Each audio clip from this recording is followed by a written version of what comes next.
We are about to talk on today's show, me, Ben, and Stevie, with a very special guest by the name of Lee Cole.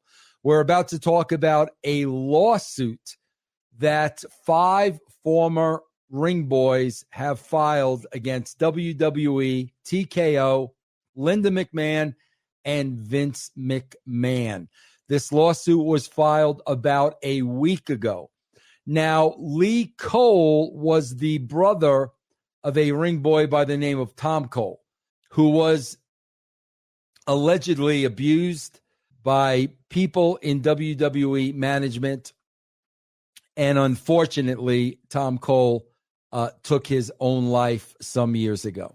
Hey, Lee, let me ask you this first before we go any further. Man, like how does your brother have that conversation with you? Like what is that first conversation? Because I couldn't imagine. I don't have any brothers. I couldn't imagine being an older brother, and my younger brother is coming to me with this horrific story. So how did he first come to tell you about it? Well, we were sitting down one day, and I remember saying to him, I said, Tom, why aren't you around wrestling anymore?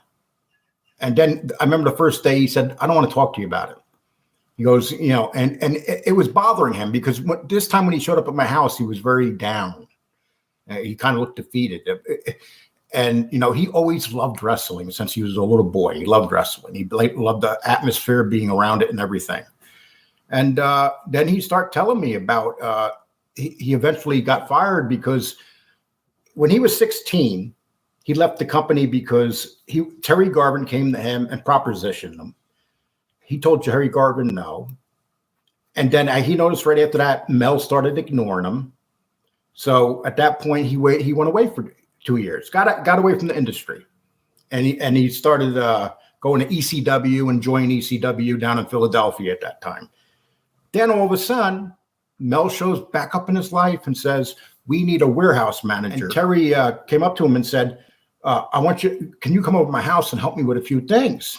And Tom right away looked at him and said, no. Then he said, my wife's home, my kids are home. So Tom says, okay.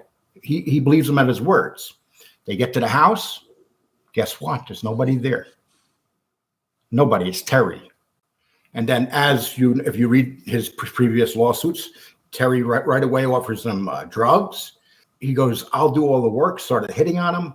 Tom said no. Then Tom said, can you take me back to the warehouse? Terry said no.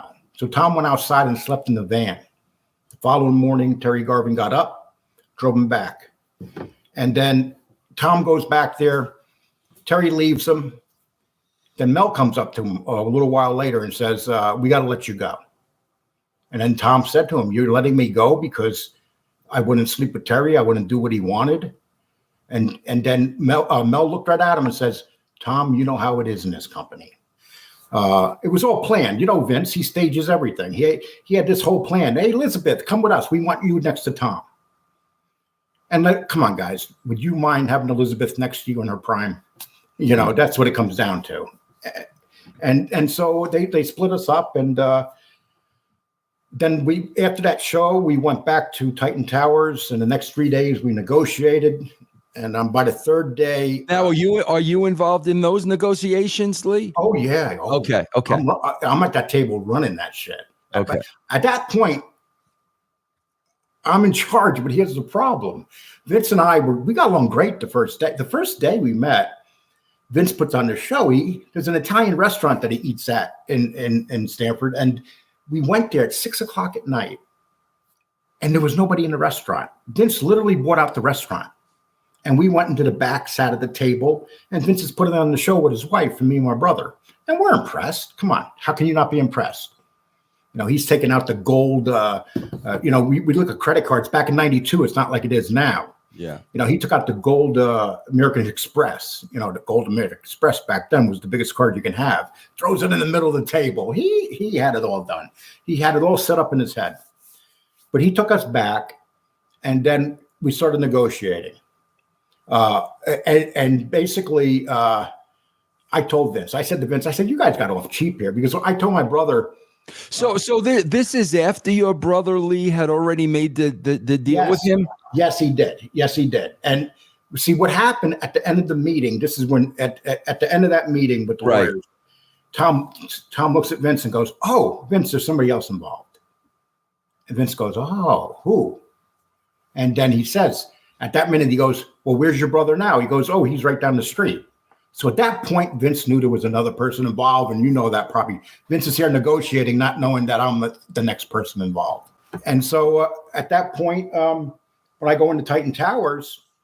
So in other words, Lee, I'm sorry to keep interrupting. I want to get this straight for everybody listening at home. So when Donahue happens and Tom is there with Linda and Elizabeth, Tom has already settled at that point. Yes. Okay. So now I'm sitting at Donahue. I'm furious. Now what's the relationship between you and Tom at this point? Oh, I love my brother. My brother, when my brother came back to the hotel room and told me I settled, I said, "What are you, crazy? You want your job back?" So they literally went into my answering machine, heard everybody I was talking to, people leaving me messages, including ring boys. And they had a list on the table. And I said, "What the hell?" I said, "How did you get that information?" And Vince told me. And I said to Vince, I said, "What right do you have to go into my answering machine?" I could see Vince had these, and you know Vince, he has these veins in the side of his neck when he starts getting mad. They kind of puff up. And he has this like look, his eyes are like there's nothing there when he's looking at Elgin stare he gets when he's really mad. Yeah, and you know, and at that time it's 1992. Vince is in his prime. He's a big dude. Yeah. You know, and so but the street in me is like, I don't give a shit how big you are. I looked at him and said, "I ain't meeting with no investigator." And I said, "You just went into my machine."